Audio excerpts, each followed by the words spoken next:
Mon mot de minuit, je pense tout d'un coup à la chouette. Je l'entends presque tous les soirs et pour moi, c'était un bonheur d'entendre ce cri. Donc c'est chouette, comme on dit. Le mot de minuit, ce serait tendresse, puisqu'on parlait tout à l'heure de la tendresse distante d'Arno Geiger, qui est un des plus grands écrivains pour moi de langue allemande à l'heure actuelle. Voilà, parce que c'est une chose qui me touche énormément chez lui et que je trouve assez rare, la tendresse et la bienveillance. Voilà. Non, je ne me souviens plus du nom du bal perdu. Ce dont je me souviens, c'est de ces amoureux qui ne regardaient rien autour d'eux. Il y avait tant d'insouciance dans leurs gestes émus. Alors quelle importance, le nom du bal perdu.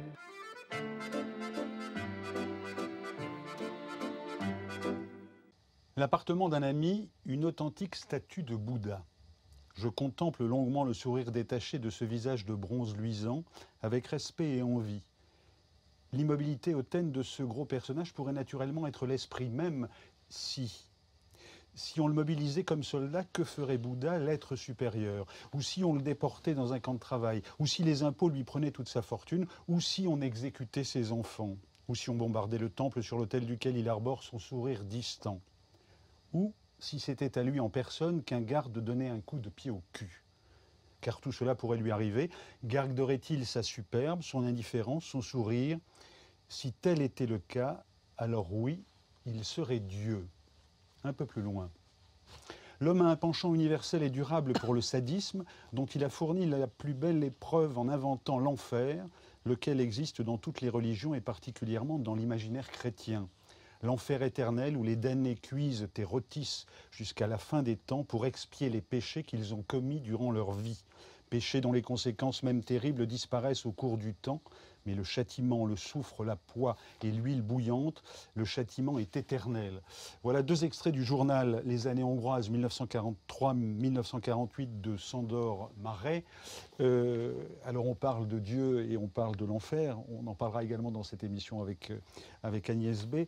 Mais publication chez Albin Michel de ce journal d'un grand écrivain qui a été un antifasciste notoire, qui a été persécuté par le régime communiste après la Deuxième Guerre mondiale, qui a fini exilé aux États-Unis et qui s'est suicidé en 1989.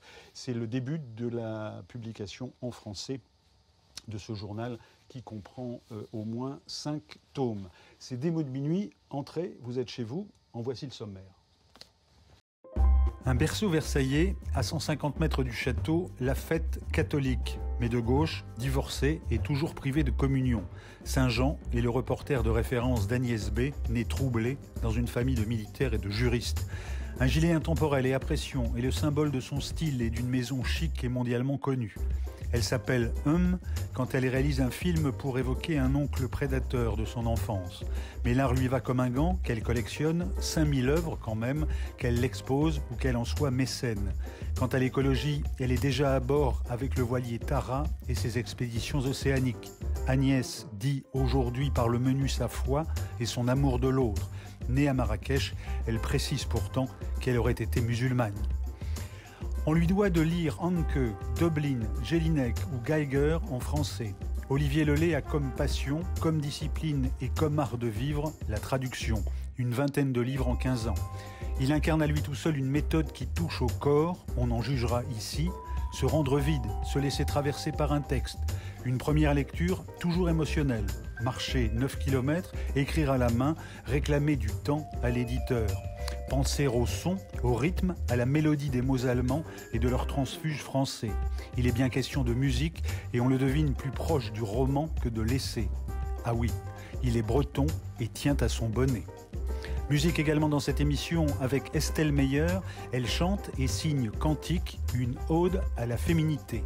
C'est Des mots de minuit. Entrez, vous êtes chez vous. Je parlais il y a une seconde du journal de Sándor Márai, traduit du hongrois par Catherine Fay.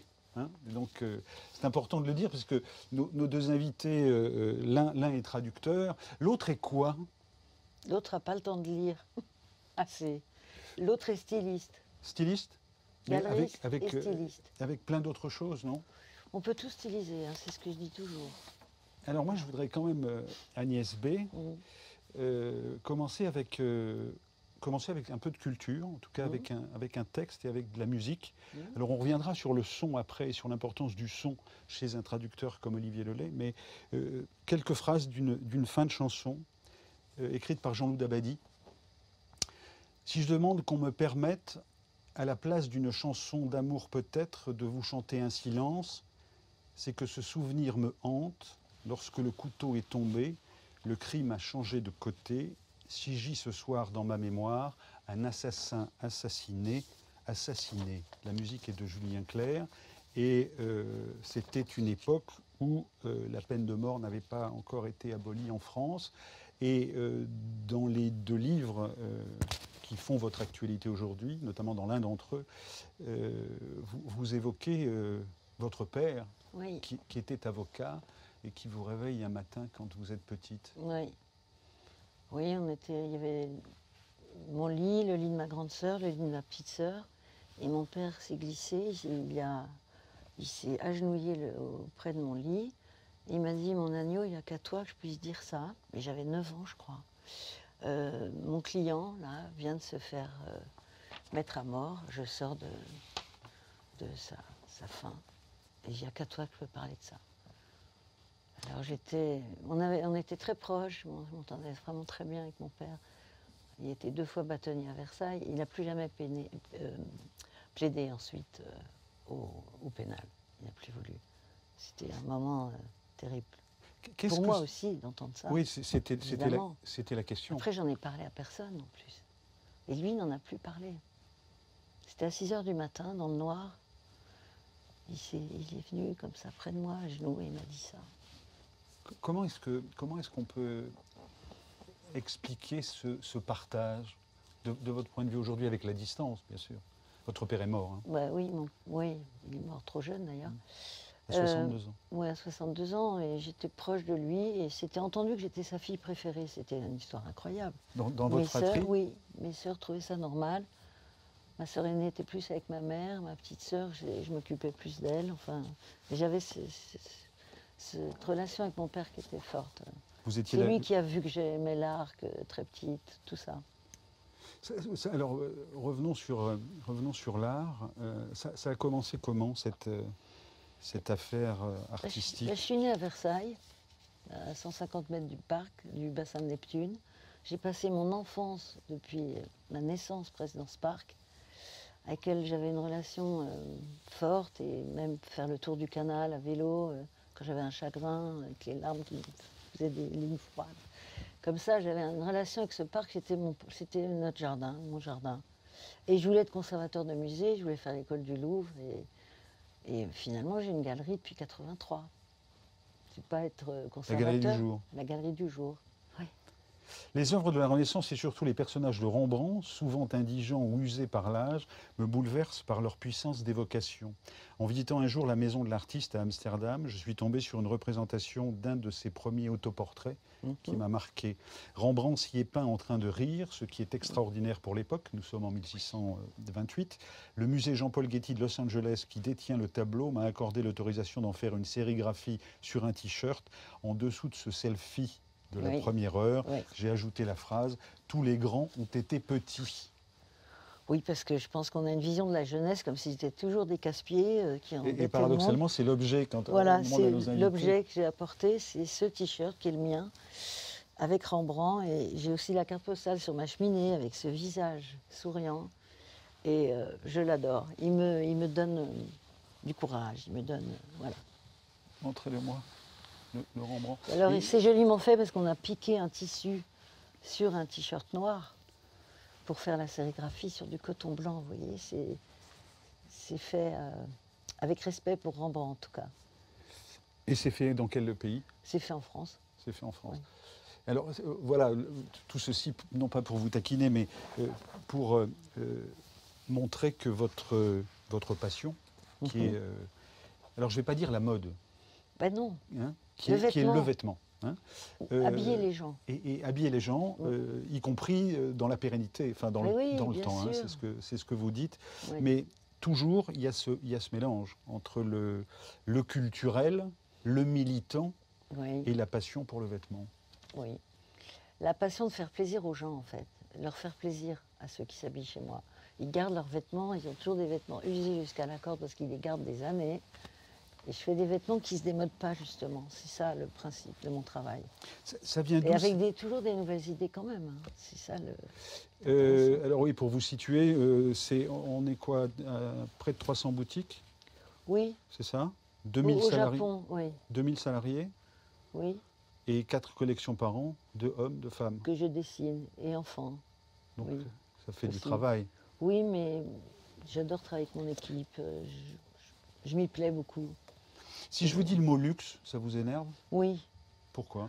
parce que je trouve que le luxe, c'est presque obscène par les temps qui courent. C'est-à-dire? Ah, parce qu'il y a tellement de disparités, on le sait. Hein. Et puis c'est pas qu'en France, c'est dans plein de pays. On sait qu'il y a des gens extrêmement riches, de plus en plus riches, et des gens de plus en plus pauvres. Donc, ça, je sais pas, ça m'intéresse pas le luxe en fait. Lorsque Le j'ai... luxe, oui, pardon.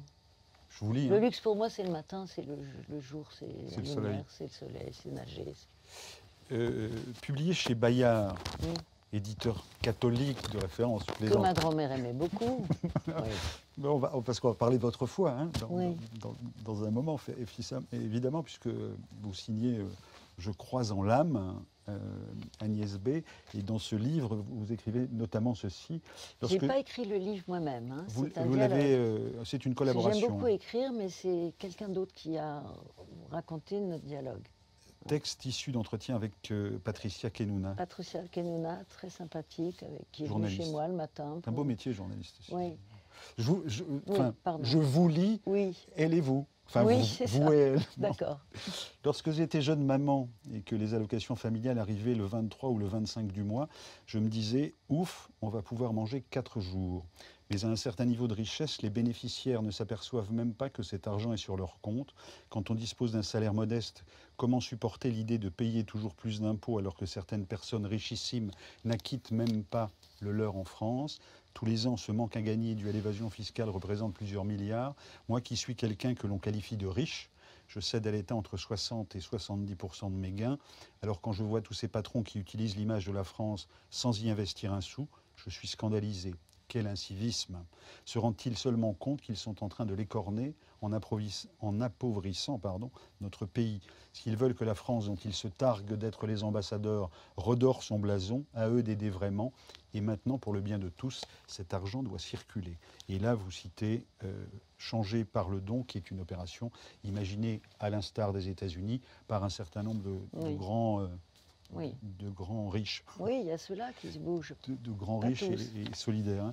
Imaginés par Denis Duverne, Serge Weinberg, AXA Sanofi, par exemple. Hein. C'est eux que vous citez. Et puis par ailleurs, vous avez toujours eu des engagements, et on parlait de la foi tout à l'heure, engagement de gauche, et vous avez la foi catholique et de gauche, et pour vous, C'est le gâteau de gauche. c'est dialectique et ça va forcément ensemble. Oui, moi je trouve. On m'a appris à aimer les autres, c'est ça. C'est Depuis aimer toute les petite. autres. Oui. Aimez-vous les uns les autres, c'était le message que j'ai entendu très, très petite et ça m'a toujours parlé. Et j'ai toujours aimé partager en fait, même quand j'avais pas grand-chose. Je voudrais qu'on revienne un instant sur ce que vous êtes et sur la styliste que vous êtes. Et on a retrouvé la première interview télévisée que vous avez faite. Et puis on va regarder également votre Je m'en souviens pas du tout. votre création de référence. Ça date de 1969 et de 1982. 2 émissions à 13 ans d'écart. Regardez. Agnès B, est-ce que vous pouvez nous donner la ligne de l'hiver 69? Encore beaucoup de pantalons, avec des vestes longues et même des gilets très longs à mi-mollet. Et les jupes très courtes aussi. Mais je crois qu'on mettra surtout des pantalons et des combinaisons pantalons d'une pièce. Le gilet à pression est devenu le tailleur Chanel des années rock. Il a conquis hommes, femmes, enfants de Tokyo à New York et il a valu à Agnès B l'Oscar de l'exportation. Sur son joli poche derrière, J'ai fait comme une petite veste avec beaucoup de pression, parce que j'ai été élevée à Versailles, que je voyais toujours des vêtements avec beaucoup de boutons rapprochés. Et j'ai pensé au bruit que ça ferait quand on l'enlèverait aussi. Il y a toutes sortes de gens qui le portent. C'est pareil à Tokyo et à Paris. Toutes les adolescentes dans les lycées, elles ont un cardigan pression maintenant.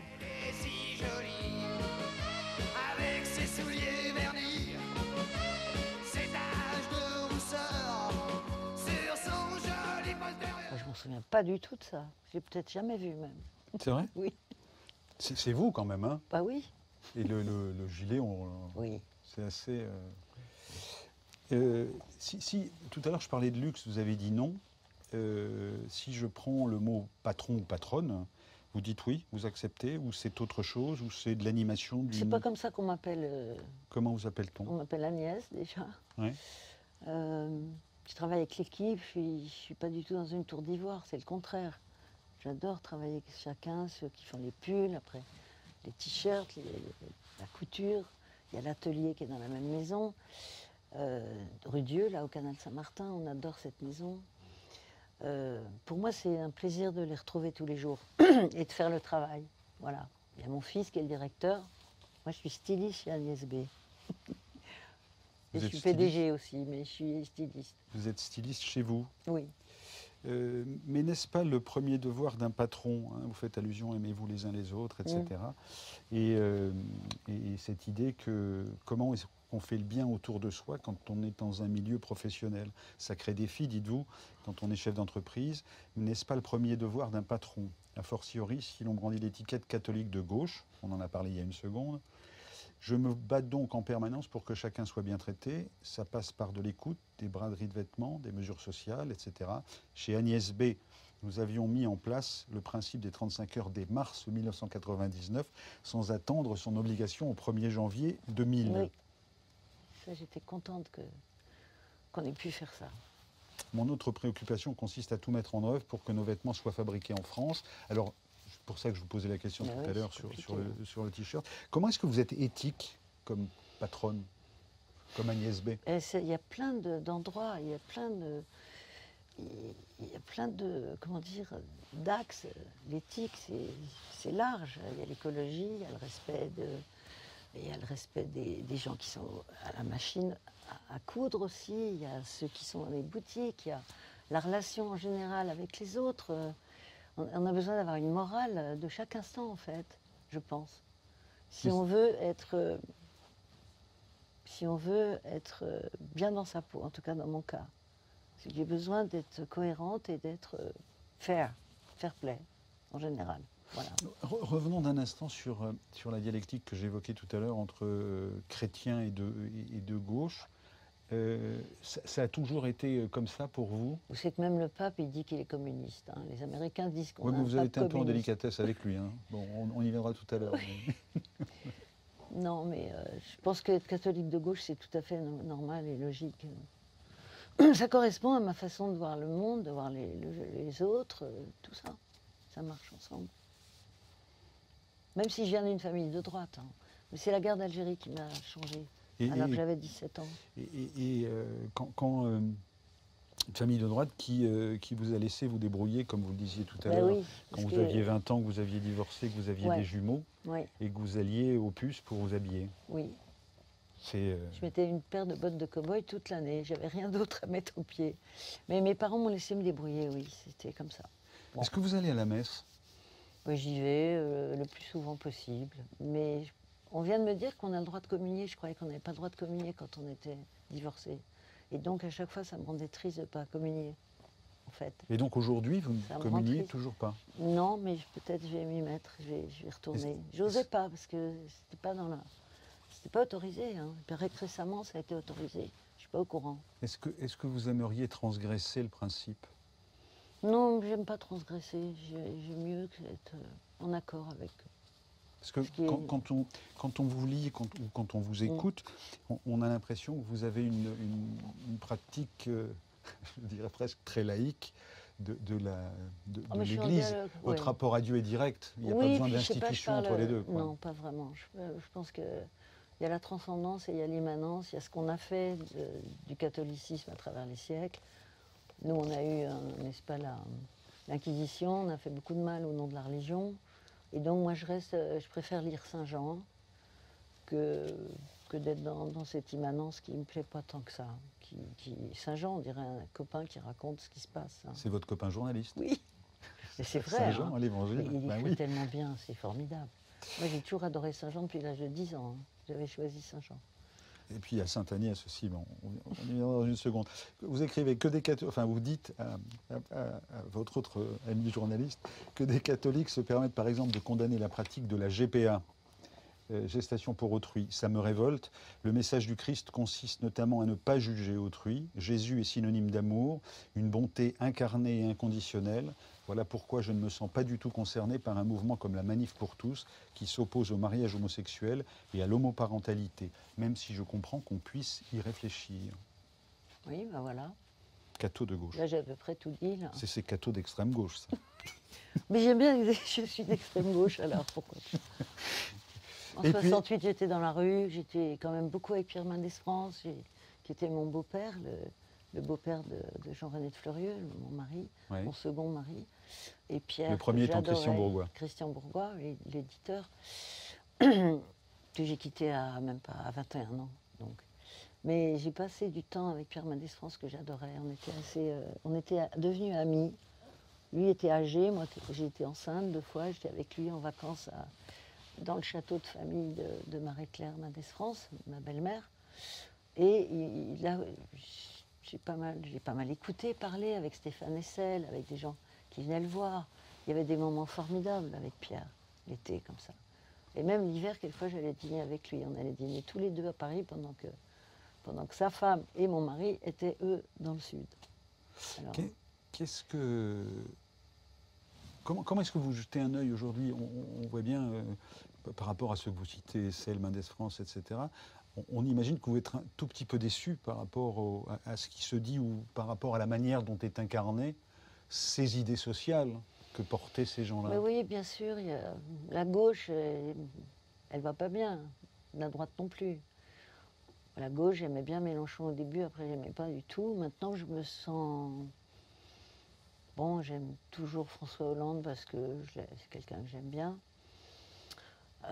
Mais la gauche, elle est où, là? Difficile, hein. Et le pape, hein. Alors, le pape... Attends, je vous le fais écouter, hein. Oui. Je vous le fais écouter d'abord. Dans l'avion de retour d'Irlande, le pape François surprend les médias.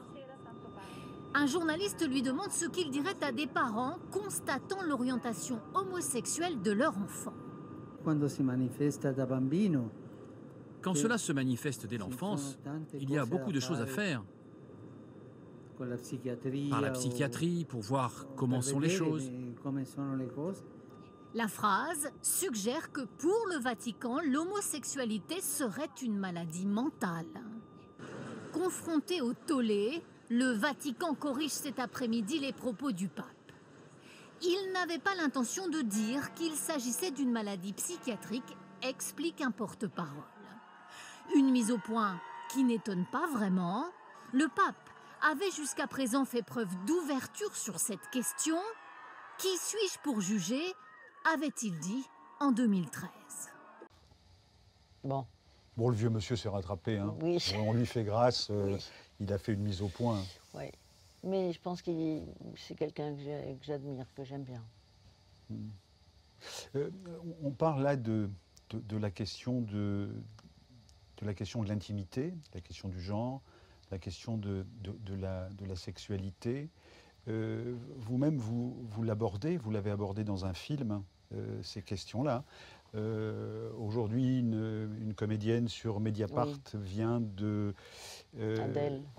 Adèle Haenel vient de dire les agressions dont elle avait été victime alors qu'elle était adolescente. Oui. Ce qui vous est arrivé à vous aussi. Et dans cet autre livre que vous publiez au Seuil, Je chemine avec, vous ai posé cette question. comment le film, parce que vous avez fait un film sur cette question, a été reçu dans ta famille. Ma fille aînée qui est artiste l'a vu, mais pas mes 2 autres filles. Elles ont peur peut-être de découvrir leur mère autrement. Ça les intimide ou ça les gêne, je ne sais pas, mais ce sont mes choses. Elles savent plus ou moins ce qui s'est passé, mais je ne veux pas les bassiner non plus avec ça. Elles n'ont pas envie que je raconte.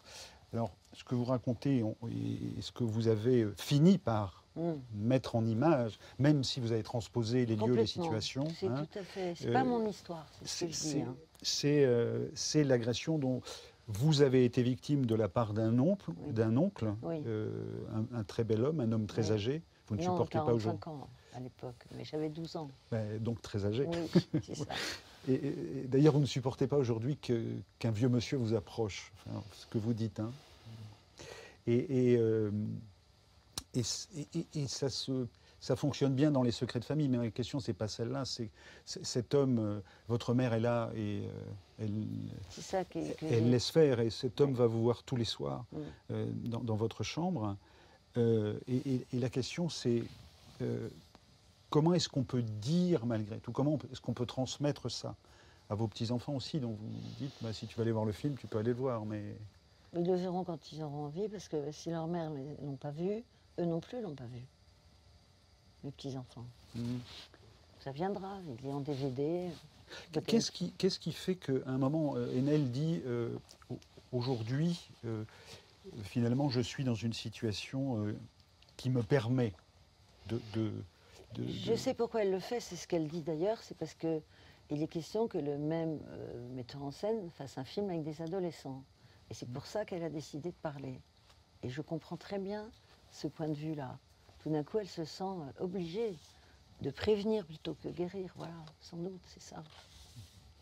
Par ailleurs, et très paradoxalement, un réalisateur qui a, quand on regarde sa biographie, qui a aussi été très très militant pour beaucoup de causes. Ah oui, je ne connais pas. Oui, tout à fait, notamment la jungle à Calais, etc. Donc voilà, il y a le paradoxe, l'ambivalence, c'est terrible. Moi, je ne juge pas d'ailleurs, j'en sais rien, on va voir où ça va, cette histoire. Enfin, c'est ce qu'elle raconte, et bon, j'ai plutôt tendance à la croire, parce que malheureusement, c'est une histoire tellement banale. Vous ne vous appelez pas Agnès B, vous vous appelez Agnès Troublé. Je dis ça parce que votre film, le film que vous avez réalisé, s'appelle Je m'appelle M. Je m'appelle M, parce que la petite fille de mon film, son père l'a tellement appelée Céline, viens, tout ça, elle ne veut plus entendre son prénom. Ça lui fait du mal de dire elle-même son prénom. Elle préfère dire je m'appelle M. C'est pour ça que ce titre est ça. Regardez la bande-annonce de ce film avec de Douglas 2014, Gordon, avec notamment Sylvie Testu et Jacques Bonafé. Jacques Bonafé et Douglas Gordon. Et Douglas Gordon. Chef Romain qui les attaquait. Céline, tu veux bien monter? Ma chérie, mais qu'est-ce qui se passe? Pourquoi t'as l'air si triste? Qu'est-ce qui est un vrai chagrin, toi? Je fais des conneries. On a toujours fait des conneries. Non, mais c'est pas pareil. Je sais pas, j'ai l'impression que t'as quelque chose que tu veux me dire. Tu portes un secret ou quelque chose, non? Je me demande si tous les papas sont comme ça. T'as de la chance. Je partirai bien, moi aussi. Tu vas être la première des 3 à voir la mère.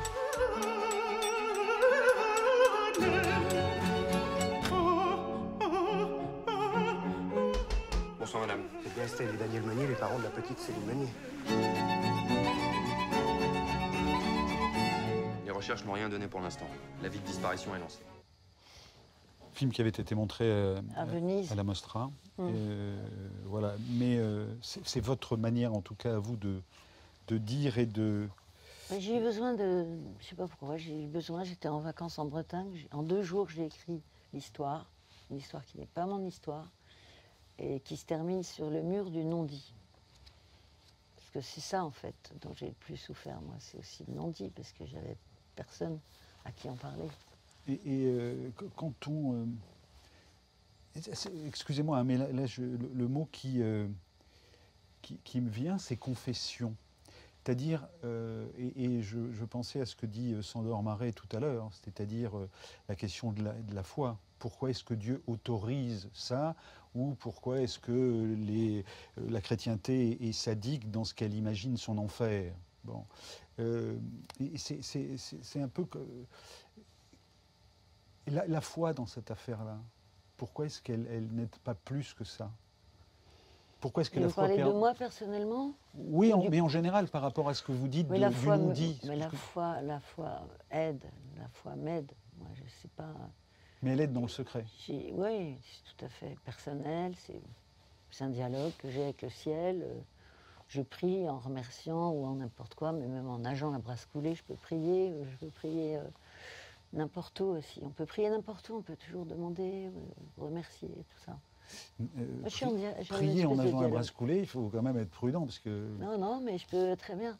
Mais c'est prier, c'est pas boire dire. La tasse, c'est pas dire dis je vous salue Marie à la suite. C'est un dialogue mental. Voilà. J'ai envie de remercier. Deux livres en même temps, chez Bayard et au Seuil. Oui. Vous aviez vraiment. Un hasard. Oui, mais c'est un besoin de parler quand même. Non, c'était ça, celui. Je crois en l'âme, comme vous disiez tout à l'heure, c'est vraiment parce que je ne voulais pas que les catholiques soient représentés toujours par la Manif pour tous. On n'est pas comme ça tous, pas du tout. Donc c'est militant. Oui, c'est militant plutôt, oui. C'est comme ça que j'ai accepté. Et Parce que je n'ai jamais parlé de ma foi de cette manière-là. Hein. Alors finalement, bon, une fois que j'avais commencé, j'ai été au bout avec Patricia Kenouna. C'était un dialogue agréable. Elle est venue chez moi 3-4 fois et on a parlé pendant 2 heures à chaque fois. Vous êtes militante, y compris dans votre foi, ce que vous dites. Donc votre militantisme passe par l'Algérie, passe par Sarajevo, le cœur, on se souvient du cœur que vous avez. Il est là. Ça, là. Hein, oui. Pendant le siège, l'idée que des gens soient assoiffés, sans manger, des mères, des enfants, c'était terrible. Une ville assiégée à la fin du XXe siècle. C'était absolument impensable. Pendant 2 ans et demi. J'ai eu envie de faire quelque chose. Il y a eu une première urgence qui a été créée par quelqu'un qui travaillait en boutique chez moi. Et du coup, j'ai voulu faire quelque chose pour Sarajevo. Voilà. Et maintenant, je suis la marraine du festival de Sarajevo qui a lieu tous les mois d'août, avec Miro Pourivatra, qui est quelqu'un de formidable. Et c'est une ville que j'ai appris à aimer, des gens que j'adore, avec la force qu'ils ont et l'humour malgré tout. Ils sont formidables. Quand, dernier aspect des choses, l'écologie, l'environnement, vous êtes d'une famille qui a toujours aimé la mer, oui. D'une famille qui a racheté à une époque, c'était en 2003 je crois. J'ai racheté avec Étienne, mon fils Étienne Bourgois, Tara, voilà, pour faire des recherches comme ça avait été commencé par Sir Peter Blake qui s'était fait tuer à bord par un pirate. Et donc, à bord de Seamaster. C'est à la fois des recherches sur la pollution, la pollution des plastiques, sur les coraux, sur les glaces, sur la fonte des glaces. Oui, c'était enfermé pour la dérive arctique, c'était il y a plusieurs années déjà. Et donc oui, la famille Troublé, mon frère Bruno Troublé, qui était un grand barreur, et puis mon père aussi, et Romain Troublé, mon neveu, le fils de Bruno, qui gère Tara, qui gère les voyages de Tara, qui fait un travail formidable avec les marins, les scientifiques, les capitaines à bord. Il y a 3 capitaines, dont une femme, qui sont à tour de rôle. À bord aussi, c'est pareil, une éthique. Hein. Tout ce qu'on fait, c'est tout sauf du luxe, ce bateau. Le laboratoire est tout petit, mais les scientifiques qui viennent à bord adorent être là-bas, être à bord. Et on y fait des choses passionnantes, on en sort des images extraordinaires. Dernier aspect des choses, ceci, ma collection de 5000 œuvres d'art s'est construite comme un grand collage au gré de mes choix dans les salles d'attente, les galeries amies ou auprès des artistes eux-mêmes, et la photographie, tout comme la peinture, la sculpture, la vidéo ou le cinéma, y ont leur place. Ces choix révèlent une démarche sociale, politique et spirituelle, mais en disent aussi beaucoup sur moi. Mais quoi? J'ai pas entendu la fin, comment? On bise, comment? Mais ces choix révèlent une démarche sociale, politique et spirituelle, mais en disent aussi beaucoup sur moi, oui. En disent sur vous. Ce sont des coups d'œil guidés par mon instinct où l'humain est comme toujours très présent. Et un certain nombre de ces œuvres illustrent, je crois, en l'âme. S'il fallait en retenir 2 ou 3, quels seraient les... sur une carte d'identité, avant, on mettait signe particulier. Dans cette collection de 5000 œuvres, si on avait 2 ou 3 à retenir qui vous symbolisent. quelle serait-elle? Ben, j'ai choisi la hardiesse comme thème pour l'ouverture de la FAB. La hardiesse, qui est dans un ma lieu collection. d'exposition dans le 13e arrondissement à Paris, Oui, à Paris, qui va dans un ouvrir quartier... au mois de décembre. Place Jean-Michel Basquiat, le hasard, parce que j'adorais Basquiat, et quand vous me parlez d'une œuvre en particulier, je pense à un dessin de Basquiat que personne ne connaît, qui est dans ma collection, qui sera fait en exergue pour la hardiesse. C'est un visage où tout est éclaté, on sent qu'il a fait ça très, très tard le soir, dans un état ou de colère, ou de chagrin, ou de tout ensemble, et magnifique dessin. Donc la hardiesse, j'ai regardé dans l'encyclopédie Diderot et d'Alembert, que j'ai la chance d'avoir à la maison, et il parle même de la hardiesse en art. C'est-à-dire, la hardiesse, ça veut dire oser sans être complètement sûr. Et comme j'aime bien le doute, bien que j'ai la foi, hein, j'aime beaucoup le doute. Il faut toujours avoir du doute. Si on est trop sûr, ça ne va pas. Hein. Donc la hardiesse, ça veut dire ça quand même. Ça veut dire oser sans être sûr. Et j'aime bien ça. Et je me rends compte que les gens qui osent, à travers des pièces de ma collection, beaucoup de pièces de ma collection, sur les 5000, on a déjà 500, il faut qu'on aille moins. Vous voyez où on en est. Et la hardiesse est très représentée dans ma collection, de plein de manières. Et ça me passionne de travailler sur ce sujet. Il y a notamment aussi ce dessin de Brully, Bouabré, un grand artiste ivoirien dont j'étais proche, qui m'appelait sa fille, symbole de la vie et de la sagesse. Et voilà. Ben lui, il sera dans la hardiesse, dans la modestie. Est aussi modeste dans la forme et aussi fort dans le fond. Parce qu'il y a des milliers de dessins de Brully magnifiques. Olivier Lelay, comment traduiriez-vous ce que vous avez entendu d'Agnès B, qui par ailleurs travaille aussi pour le cinéma, parce que j'ai acheté par hasard l'autre jour Stalker de Tarkovsky et Agnès B cinéma. Donc vous êtes mécène partout.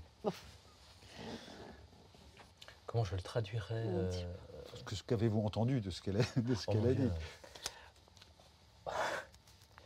On a dit beaucoup de choses. On a évoqué des sujets qui allaient du vêtement à l'intime, en passant par la foi, l'art, le lien entre l'art et la foi.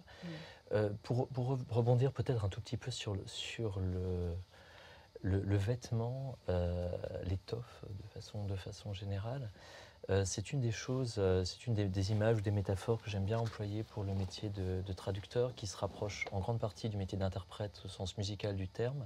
C'est de représenter le texte vraiment au sens propre du terme, le texte, la texture, la matière, la Stoff en allemand, comme quelque chose que le traducteur va devoir totalement défaire fil à fil, et ensuite totalement reconstruire pour que ça tienne exactement aux mêmes endroits, aux mêmes attaches. C'est en ce sens, la première idée qui me vient, c'est une analogie entre le travail du traducteur et le travail peut-être de confection de vêtements. Voilà. On fait une pause musicale dans cette émission et on poursuit la conversation. Je vous propose d'écouter Estelle Meyer, chanteuse de caractère. Son album est un ode à la féminité. Je vous propose un extrait de Sous ma robe, mon cœur. Cet extrait a pour titre Cantique.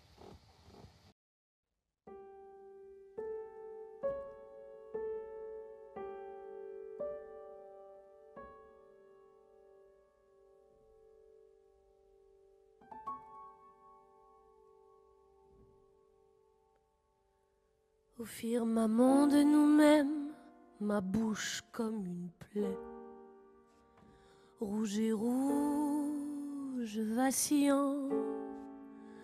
Je rêve d'une infusion d'ange, un baume d'enfant, qu'accourt notre été, un baiser lent.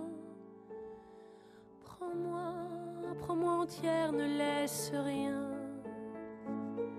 Sauve-moi entière, ne laisse rien. Fais de moi ta reine, un baiser lent, une fille qui rêve, un grand ciel blanc. Prends ma bouche, prends mon âme, prends-moi, étends-moi, prends-moi, offre-moi des jarres de ton nom, des jarres pleines de ton nom. Prends ma bouche, prends mon âme, prends-moi, étends-moi, prends-moi. Ma transparence sera lumière, ma transparence sera lumière.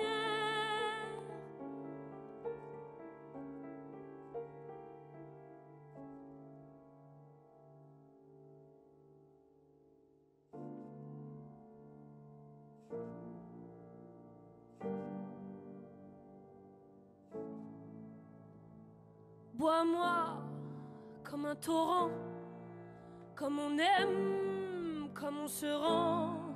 La vie m'attend nouvelle, chavirant. Je souffre mon impuissance d'enfant. Prends-moi, prends-moi entière, ne laisse rien. Sauve-moi, sauve-moi entière, ne laisse rien. Étanche ma peine avec un drap, ma petitesse à petits pas. Prends ma bouche, prends mon âme, prends-moi. Étends-moi, prends-moi. Offre-moi des jarres de ton nom, des jarres pleines de ton nom. Prends ma bouche, prends mon âme, prends-moi. Étends-moi, prends-moi. Ma transparence sera lumière, ma transparence sera lumière. Prends ma bouche, prends mon âme, prends-moi. Étends-moi, prends-moi. Offre-moi des jarres de ton nom, des jarres pleines de ton nom. Prends ma bouche, prends mon âme, prends-moi. Étends-moi, prends-moi. Ma transparence sera lumière, ma transparence sera lumière.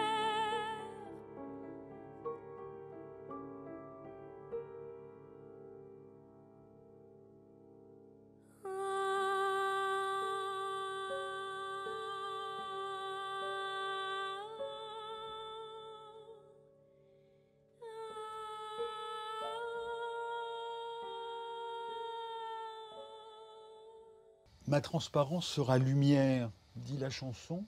Est-ce que, pour faire écho à la chanson, quand on est traducteur, interprète, est-ce qu'on doit être transparent?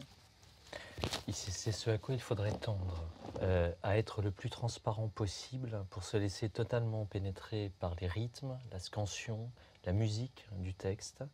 Et c'est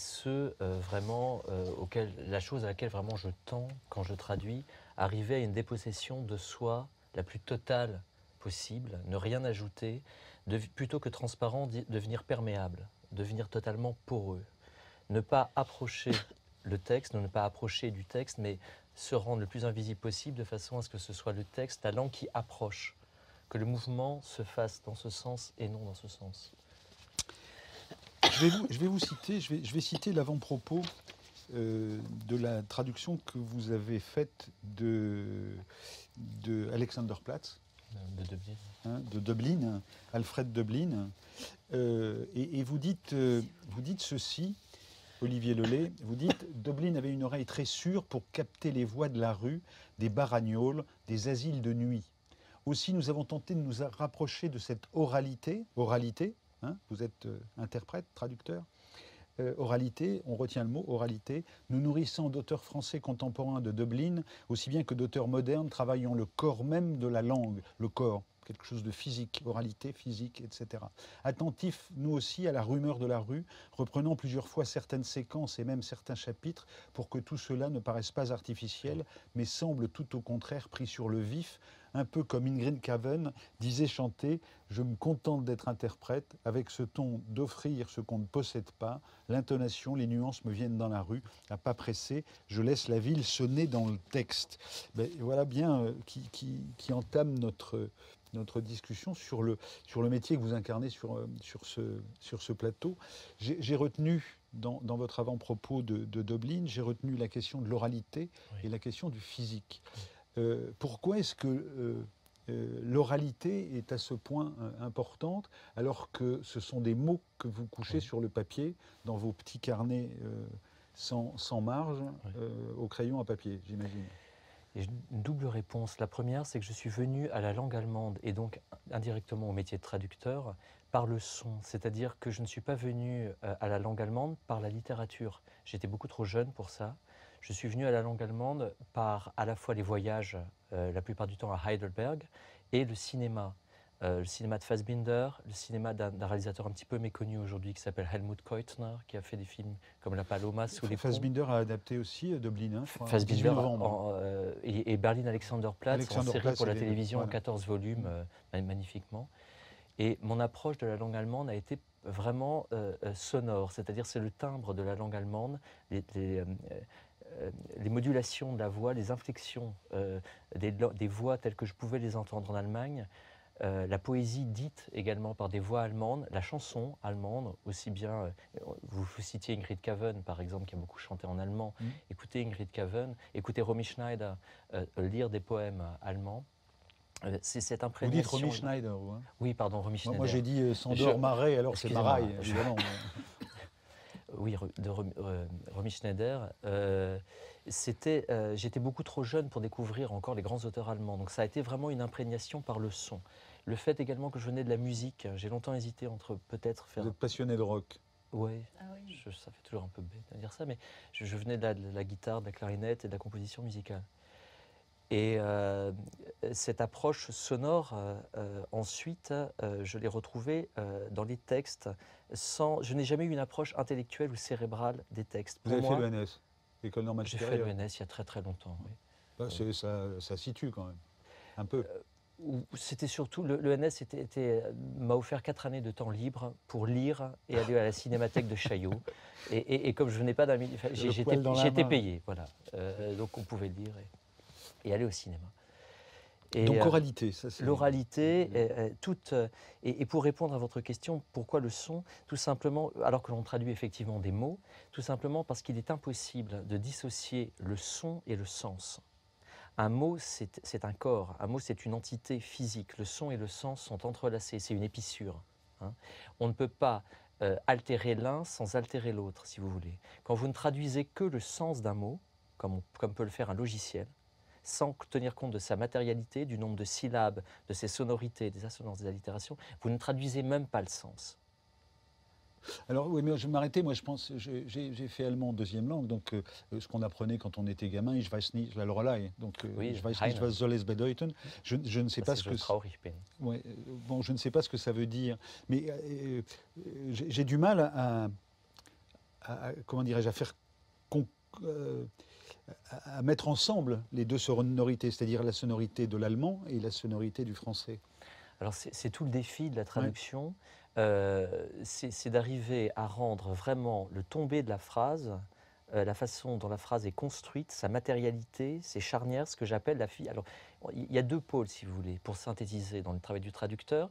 Il y a ce qui se passe entre les phrases, la morphologie vraiment des phrases, ce que j'appelle la physique du texte, et ce qui ensuite va se passer à l'intérieur de la phrase, qui est la chimie du texte. Et là, ça va être le travail sur les liens entre les mots entre eux. Mais la morphologie du texte doit être la même en français qu'en allemand. Si on a une phrase qui est binaire en allemand, je m'efforce de la faire binaire en français. Si elle est ternaire, etc. Et pour cela, tous les matins, je commence par une exploration des 4 pages. Je ne traduis jamais plus de 4 pages par jour. Et j'apprends... Il vous faut du temps, hein? Oui, je suis un traducteur d'une lenteur épouvantable. Vous êtes payé 24 € le feuillet de 1500 signes, à peu près 25 €, bon, le feuillet de 1500 signes. Et par ailleurs, vous négociez avec Verdier, avec Gallimard, le temps qu'il vous faut. Oui. Hein, et le matin, donc, jamais plus de 4 pages par jour. Et je commence par lire les pages allemandes, presque comme on récite un mantra, en les apprenant par cœur, vraiment comme le fait un comédien. C'est pas tout à fait par cœur, mais malgré tout, donc en oralisant. En oralisant, en retenant mentalement l'attaque, la chute de la phrase. Ensuite, je sors, la plupart du temps, soit pour marcher, soit pour courir. Et pendant cette longue période, en marchant, j'élabore un premier calque purement sonore de la traduction française. Pas en détail, mais je sais exactement où va commencer la phrase, où elle va se terminer et à quel endroit je vais mettre la relative ou à quel endroit je vais créer un rythme paratactique, couper la phrase. Paratactique ? Rupture brutale à la limite de la correction grammaticale. De façon à avoir vraiment en tête, quand je reviens de la marche, un canevas purement physique du texte qui va me permettre en français d'avoir une cohérence d'ensemble, c'est-à-dire qu'on n'accroche pas entre les phrases. La cohérence musicale, si vous voulez, est déjà présente sans entrer dans le détail. Et à ce moment-là, je peux écrire chez moi, ou quand j'ai le bonheur de pouvoir le faire dehors en Bretagne, à Saint-Brieuc, sur des carnets, une traduction comme La rivière d'Esther Kinsky, je l'ai quasiment intégralement écrite dehors. Mais dehors de plein vent, sur le le chemin de ronde qui court de Saint-Laurent-de-la-Mer à côté de Vous Saint-Brieuc. écrivez debout, assis ou... Assis, Oui, non, sur non, un banc. assis sur un banc. Les phrases tournent lentement et ensuite je m'arrête et j'écris. Comme ce n'est que 4 pages par jour, c'est assez rapide. Je reviens et je fais un premier jet du texte, uniquement à la main, sur des carnets sans marge, au crayon 2H, parce que j'ai besoin de sentir vraiment l'énergie de la langue physique, la matière. Circuler. C'était la même chose quand je découvrais les auteurs qui ont été importants pour moi, Julien Gracq, Roger Caillois, Nicolas Bouvier. Je me souviens justement à l'époque lointaine où j'étais à l'ENS d'avoir recopié des pages entières du Rivage des Sirtes juste pour pouvoir essayer d'éprouver matériellement la phrase en la réécrivant, d'en comprendre vraiment l'infrastructure intime. C'était une obsession. Je crois que je vous ai lu un jour dire que l'importance de la traduction, c'était la possibilité aussi de permettre de retraduire dans l'autre sens. Alors ça, c'est une chose que j'ai apprise avec Peter Handke. C'est ce qu'on appelle la Rückübersetzung en allemand. Alors on rappelle au passage que vous avez traduit du Peter Handke, que vous avez traduit aussi Jelinek, donc il y a 2 Nobel là, hein, donc ça retombe un peu sur vous. Donc. Peter Handke, le premier auteur que j'ai traduit, j'étais très très jeune à l'époque, et j'ai énormément appris à son contact pour la rigueur. Il y a deux personnes qui ont vraiment eu une importance cardinale au début. C'était Peter Handke et Claude Régis, metteur en scène de théâtre, avec qui j'ai eu la chance de travailler aussi, qui avaient les mêmes principes, préceptes, ou la même méthode est un mauvais mot, enfin, la même approche que Handke, qui était d'être toujours très juste, de ne rien ajouter de soi-même, d'épurer la langue, de la dérocher, de la débarrasser de toutes ses scories, de tous les clichés, de tout ce qui fait obstacle à la sensation vraie, de façon à ce que le texte, effectivement français, une fois traduit, puisse être retraduit dans l'autre sens avec le minimum de pertes possible. Ça, c'est une école de la rigueur, presque janséniste, presque bressonienne, que m'a apprise Handke, et que j'ai complété ensuite avec Jelinek, qui, elle, a une approche, Elfriede Jelinek, purement musicale de la langue. Je vous propose qu'on ponctue notre conversation avec 2 ou 3 rapports à la traduction. Je propose d'écouter Claro, écrivain que vous connaissez forcément, éditeur, traducteur. Et voilà comment il envisage, lui, son métier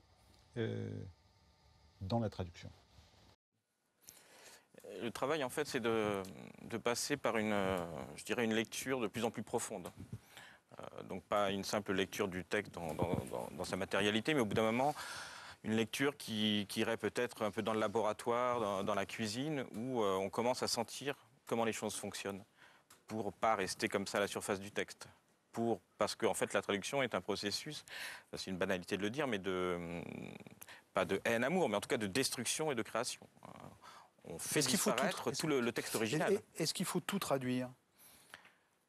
C'est-à-dire Non, est-ce qu'il faut traduire tout ce qui vient, ou est-ce qu'il y a des choses dont on peut se dire tout à l'heure, comme on disait, il y a deux manières d'envisager la porte, à l'est et à l'ouest. Est-ce qu'il y a des livres qui n'ont pas à être traduits parce qu'ils correspondent trop à un pays, à un moment ? De toute façon, il y a toujours une raison pour traduire. C'est pas uniquement pour faire passer un texte comme ça, c'est un acte politique. C'est-à-dire vous faites un choix dans un corpus littéraire étranger, vous décidez que ça va passer chez nous et que ça représentera peut-être une image aussi du pays ou de sa langue ou de sa littérature. Donc de toute façon, vous faites des coupes sombres. Voilà, comme je sais pas, la littérature japonaise, pendant très longtemps, on ne choisissait que des choses qui se conformaient et qui confortaient une idée, paravent, le thé, la cérémonie. Alors qu'il y avait d'autres littératures émergentes, mais on fait un choix. Donc en tout cas, de toute façon, c'est une décision. Donc tout traduire, non, on ne traduit pas tout, on traduit ce qu'on veut montrer. Avec Claro, il y avait Pascal Duby, l'ethnologue. Comment est-ce que vous recevez ce que dit Claro ? Sur le tout début de ce que dit Christophe Claro, je pense qu'il parle de ce que moi j'appelle la chimie du langage, absolument. Quand il dit aller de plus en plus profondément dans le texte, comme on s'enfonce dans un tableau.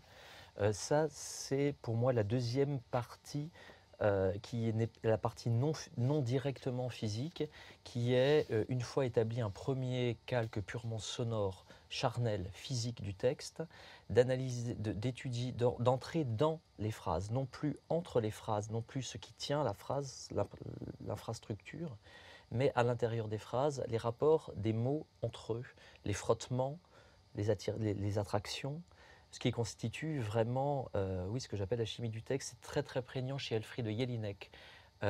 Pour revenir à la mode, enfin, je sais que vous n'êtes pas aux vêtements dont on parlait tout à l'heure, Elfriede Jelinek est un écrivain qui, comme Jean-Jacques Schul par exemple en France, puisque tout à l'heure on citait Ingrid Caven, et qui fonctionne beaucoup par collage, c'est-à-dire que dans la même phrase, c'est une écriture très impure, où rien n'est premier. Dans la même phrase, vous pouvez commencer par un extrait de la chanson de Mignon de Goethe, ça se termine par un extrait des Dradivaber, qui est un groupe punk autrichien, et au milieu, vous aurez un vers tronqué de Paul Celan.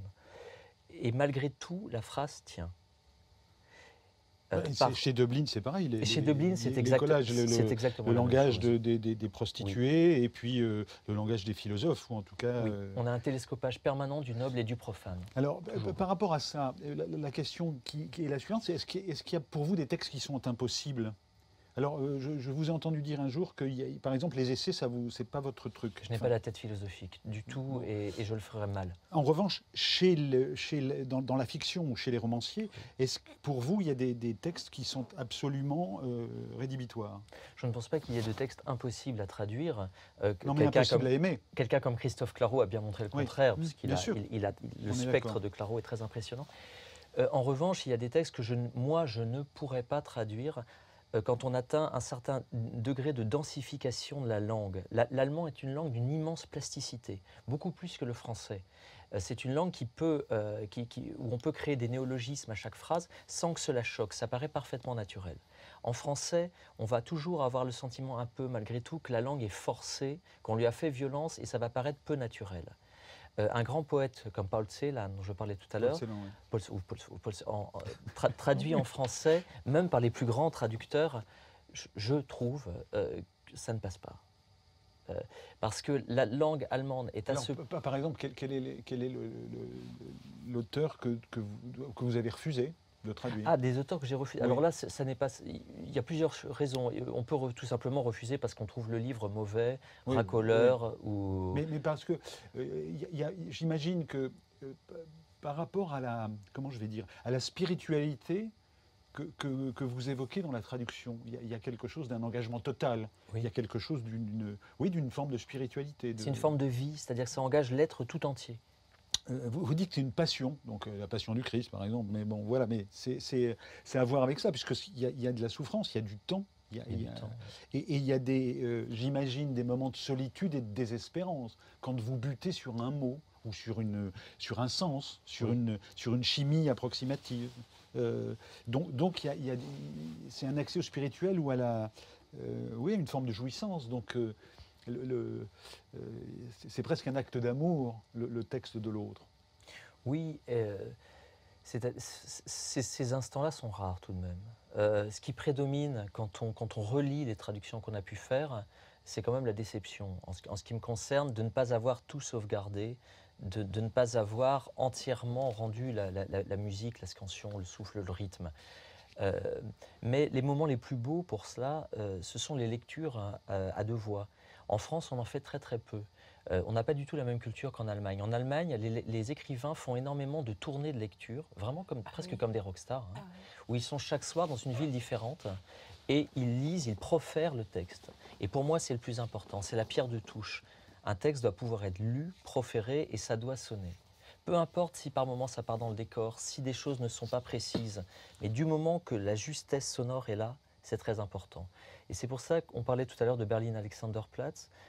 C'est un texte que j'ai mis 2 ans et demi à traduire. Tous les soirs, j'avais une amie allemande qui me lisait le texte, les pages du lendemain, au téléphone, puisqu'elle était à Neustrelitz, en allemand. Et je voyais où elle accélérait, où elle butait.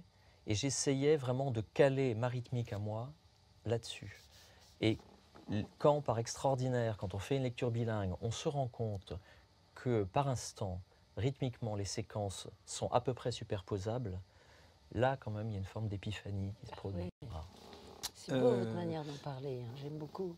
Puis le côté musique, votre côté musicien du départ, et que de toute façon, la musique est là, la scansion, et la musique est là. On entend toujours le son avant. Retrouver, oui, c'est ça. Retrouver, c'est... Oui.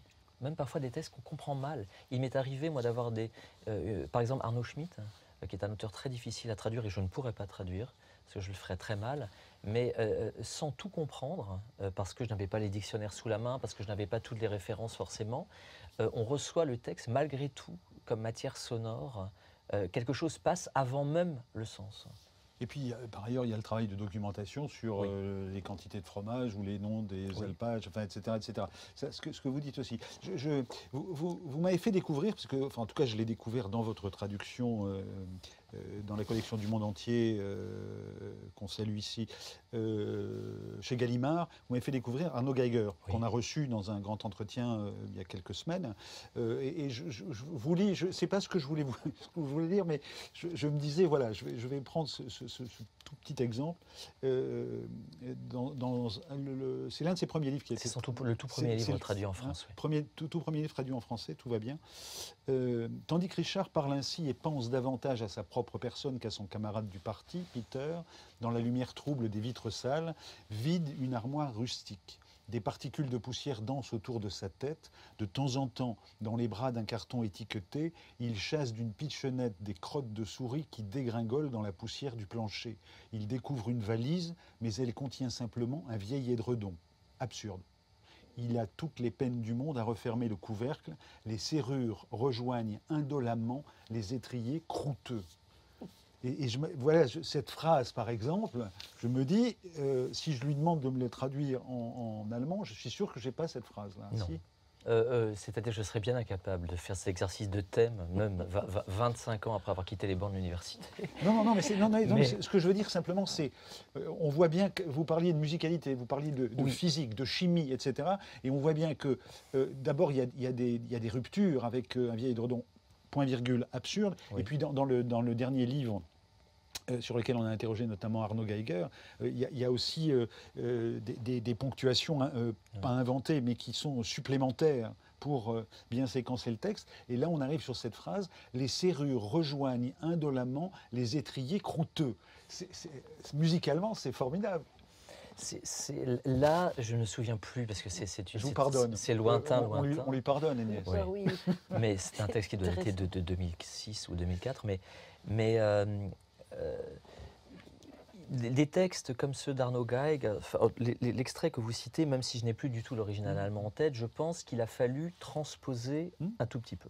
Alors ça pose la question qui fait débat aujourd'hui en France du côté de Saint-Germain, c'est-à-dire est-ce qu'on veut une traduction mot à mot ou est-ce qu'on peut avoir une traduction comme vous la supposez, c'est-à-dire qu'il y a une transposition de musicalité, etc. Ce débat, à mes yeux, n'a pas lieu d'être, parce qu'il y a des auteurs qu'on peut traduire presque mot à mot.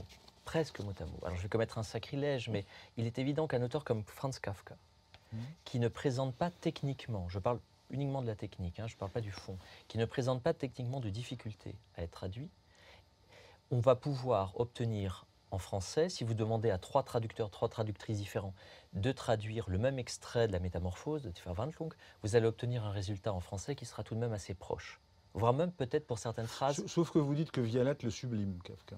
Oui, mais Vialat était un excellent écrivain, il est pardonné. Mais en revanche, des textes comme Elfriede Jelinek, qui jouent énormément sur les jeux de mots, le calembour, les jeux sur la langue, les allitérations, les inserts de citation. Il est tout simplement impossible de le traduire mot à mot. Donc vous voyez, ce n'est pas le débat, est-ce qu'on traduit mot à mot ou est-ce qu'on ne traduit pas, c'est qu'il y a certains auteurs qui se prêtent davantage à une traduction littérale et d'autres auteurs qui travaillent à ce point la langue et ont un univers dont les références sont à ce point riches qu'il va falloir trouver des équivalents. Il y a certaines traductions que j'ai faites qui sont très très proches du texte original. Mes traductions de Peter Handke sont tout de même très très très proches de l'original de Handke. En revanche, des textes comme Jelinek, des textes comme Döblin, il faut transposer. Il y a une expression qui est très belle chez vous, il y a un bonheur d'expression que j'apprécie, c'est ce que vous appelez les lectures connivantes. Que sont les lectures connivantes? C'est-à-dire que de Berlin-Alexanderplatz, vous lisez Céline. Oui. Mais ce n'est pas la même place, c'est pas Berlin, c'est Clichy. C'est Clichy, oui. Ouais. Ou Sandrard, ou Dabi, ou Carco. Mais surtout Céline. C'est-à-dire que quand la journée de traduction est terminée, que j'ai déjà un peu dans l'oreille le texte du lendemain parce qu'on m'en a fait lecture. Théoriquement, je devrais arrêter, faire autre chose, cuisiner ou que sais-je. Mais malgré tout, les phrases continuent à tourner. Donc j'ai besoin... Pourquoi cuisiner? Non, je dis cuisiner ou recourir pour la deuxième fois de la journée ou que sais-je. En faisant autre chose. Faire autre chose. Pourquoi pas cuisiner? Écouter du rock. Bon. Écouter du rock ou en faire. Bon. Mais il est nécessaire que j'ai une continuité pour inaugurer la journée du lendemain. Et donc, je cherche toujours, à chaque traduction nouvelle, des films, des livres dont l'atmosphère, d'une façon ou d'une autre, dont la matière me semble se rapprocher peu ou prou, tatis mutandis, de ce que je suis en train de traduire. Pour Arno Geiger, j'ai beaucoup relu Erich Maria Remarque et vu certains des grands Sirk, des grands films de Douglas Sirk, Le temps d'aimer, le temps de mourir, par exemple, un film merveilleux. Quand je traduisais Berlin Alexanderplatz, effectivement, c'était Céline, c'était aussi Jean-Jacques Schul, dont on parlait tout à l'heure, le Jean-Jacques Schul de Telex numéro 1 et de Rose Poussière. Et je me souviens d'avoir beaucoup revu La Maison des Bois de Maurice Pialat quand je traduisais Franz Michael Felder pour Verdier. Tout cela est très important pour moi. C'est comme de retrouver des mots, non? D'avoir des ingrédients qui sont adaptés, des mots qu'on n'utilise peut-être pas tout le temps, et c'est pour ça relire Sandra, oui. Quand il s'agit de retrouver des mots... et de la patine d'époque aussi. Oui, la patine, les mots de l'époque. Oui. C'est comme un matériau à nouveau, les mots là. Et c'est forcé d'être juste parce que c'était les mots de... Pour Berlin Alexanderplatz, par exemple, je me souviens, j'avais été surpris, il y avait eu un papier, par ailleurs très brillant, comme est toujours Philippe Lançon, dans Libération, où Lançon s'étonnait un tout petit peu de trouver, c'est un détail, mais le mot PD qu'utilisait souvent Döblin. Et ce qui l'étonnait, c'était que à ses yeux, c'était un mot extrêmement contemporain. PD, on le trouve chez Sandrard, chez Carco, chez Dabi. Il est attesté bien avant 1929.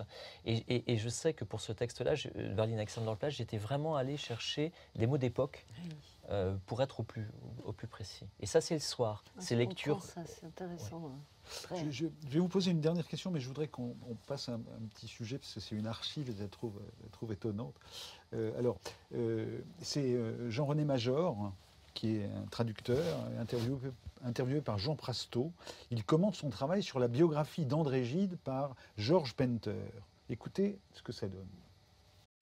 Je ne crois pas qu'il existe de traduction plus difficile à faire que de traduire en français une étude déjà faite sur un auteur français.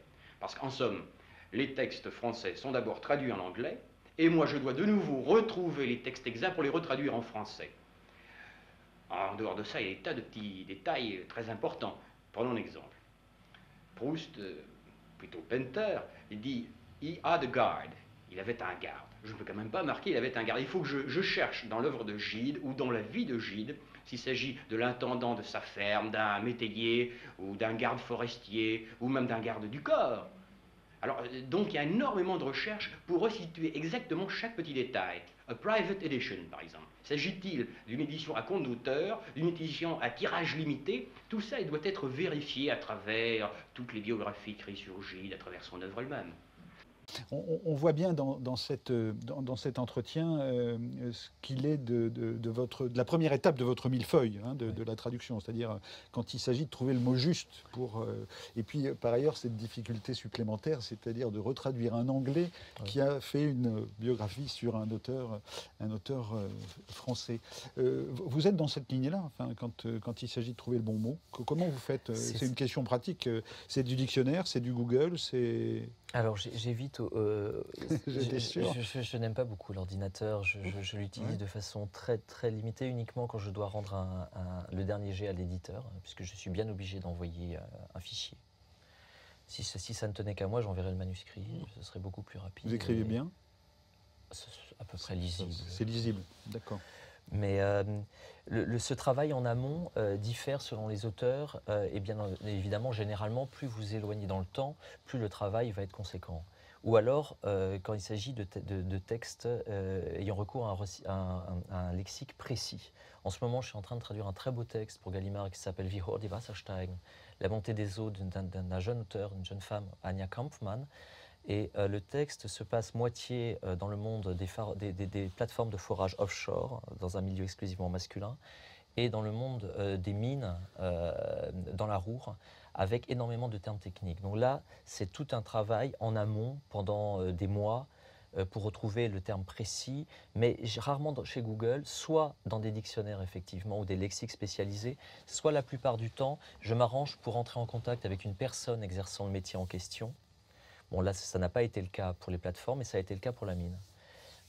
Et je pose directement mes questions, comme ça je suis certain d'avoir le terme précis, de ne pas commettre de faux sens et de ne pas faire hurler éventuellement le foreur en plateforme ou le mineur s'il me lit.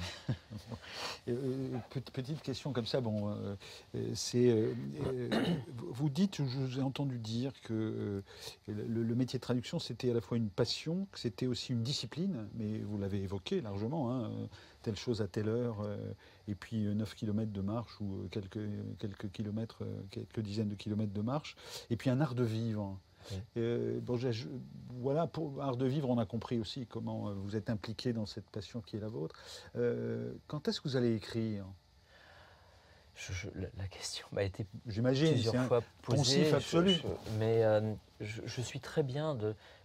J'estime ne pas avoir de talent d'écriture. Et pour être tout à fait honnête, je n'ai jamais vraiment essayé, tenté d'écrire. Pour plusieurs raisons. D'abord parce que quand je lis Arnaud Geiger ou bien Sandor Maray, on en parlait tout à l'heure, on se sent quand même très petit, on se demande s'il est bien nécessaire d'ajouter une goutte d'eau à un fleuve aussi vaste. Et vous rêvez, ma question c'était, est-ce que vous rêvez en français ou en allemand? En français. En français. Agnès, qu'avez-vous entendu de votre voisin? Passionnant. Ouais. Très beau. Très beau parce que tout d'un coup, les langues sont comme une matière qu'il faut apprivoiser, qu'il faut arriver à faire coïncider. Ça se sent tellement quand un livre est mal traduit. Quand on sent, en tant que lectrice, bon, je lis pas du tout assez, j'ai pas du tout assez le temps de lire, mais j'adore lire. Mais quand on sent l'autre langue derrière, c'est insupportable. Et ça se sent facilement, hein, quand on connaît. Ouais, ça se sent tout de suite. C'est terrible quand c'est mal traduit. C'est terrible. Ouais. Donc c'est un très beau métier, je trouve. Et c'est pour ça que en plus, c'est au service de quelqu'un d'autre. C'est ça qui est beau. Oui. Vous vous mettez complètement au service de l'auteur. C'est un très beau métier parce que c'est un métier où comment on se met en retrait et en même temps on donne le meilleur de soi-même. Oui. C'est ça l'impression que j'ai eue en vous écoutant. Il y a à la fois une dépossession et un don. Beaucoup. Passionnant. Merci. Et c'est un métier inépuisable. C'est-à-dire que c'est un métier que moi je me vois bien exercer dans encore de très nombreuses décennies. Parce qu'à chaque fois qu'un éditeur me propose un nouveau texte d'un auteur que je ne connais pas ou même d'un auteur que j'ai déjà traduit, c'est le même enthousiasme, c'est la même bataille avec le texte qui reprend, ce sont les mêmes... C'est une nouvelle langue, quoi. Oui, et c'est de nouveau une nouvelle langue à recréer en français. Et ça, c'est passionnant. Comme disent la plupart des auteurs, enfin, ce que je disais ça chez Marais aussi, c'est la question, la langue est ma patrie. Oui, c'est un lieu assez singulier. Merci, madame. Oh, merci. Merci, monsieur. Vous avez un objet avec vous? Je suis venu dans le TGV de Saint-Brieuc avec les poèmes de Georges Perros. Voilà, une vie ordinaire. Voilà, donc ce sera un conseil. Qui est quelqu'un de chez moi. Conseil de lecture supplémentaire. Une vie ordinaire, avec un avant-propos de Laurent Gaspard. Poésie Gallimard, Georges Perros. Alors, lisez, tiens, on en a parlé du dernier livre de Arnaud Geiger et je vous renvoie sur desmotsdeminuit.fr au mot à mot que nous avons fait avec lui. Mais lisez aussi Tout sur Sally, qui est un portrait... un portrait de femme tout à fait étonnant.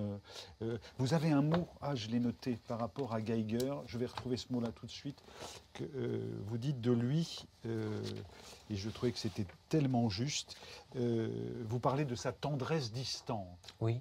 Et je trouve que c'est une très belle manière de parler d'Arnaud Geiger, dont on vous recommande la lecture. Je vous ai parlé aussi de Sandor Maray tout à l'heure. Maray, hein, c'est ça bon, voilà, on dit Sandor Maray. Début de la publication en France chez Albin Michel de son journal, Les années hongroises, 1943-1948. Je vous ai rappelé qu'il s'était suicidé aux États-Unis en 89. Et puis la simultanéité de la publication des premières confessions. Je plaisante. Je plaisante. D'Agnès B. Au Seuil et chez Bayard. Et encore une fois, c'est pas moi qui ai écrit les livres, c'est fait avec deux personnes. Qui est fait avec. Alors, j'ai cité. J'aime beaucoup écrire, mais j'ai pas le temps. Et là, c'est autre chose. J'ai pas cité. Alors, d'un côté, c'est Sophie L'Huillier. Oui. Hein, c'est au Ouais, seuil, c'était donc très- une conversation avec elle. Ouais. Et puis de l'autre côté également, Patricia c'est Kenuna. Patricia Kenuna. Hein, voilà pour Et vous Je avez vu ce chemine que j'avais avec, écrit au début du livre. Hein. je crois, et je chemine avec, et je Oui. crois en l'âme. Oui, et alors j'ai quand même mis ça. Hein. Pour Oui, moi, c'était très oui, important. je l'avais noté. Hein. J'ai tenu à ce que ce soit écrit, que si j'étais née voilà, à Marrakech, et je serais ça, c'est sans votre doute écriture. musulmane. Oui. C'est votre Oui, c'est mon écriture. Hein. écriture, oui. Si j'étais né à Marrakech, je serais sans doute musulmane. Oui. C'est bien de le dire aujourd'hui, oui. alors que des J'ai vents tenu mauvais à me- soufflent, y compris au plus haut niveau de l'État. Oui. Merci, J'ai tenu à merci ce à que tous cette les deux. La peine de mort n'a toujours pas été abolie aux États-Unis. On a eu l'occasion d'évoquer tout à l'heure avec le père d'Agnès, hein, qui était avocat et qui a un jour confié à sa fille qu'il rentrait d'une exécution capitale. Et par ailleurs, il y a toujours surpopulation dans les prisons françaises. À la prochaine fois. Non, je ne me souviens plus du nom du bal perdu. Ce dont je me souviens, c'est de ces amoureux qui ne regardaient rien autour d'eux. Il y avait tant d'insouciance dans leurs gestes émus. Alors quelle importance, le nom du bal perdu.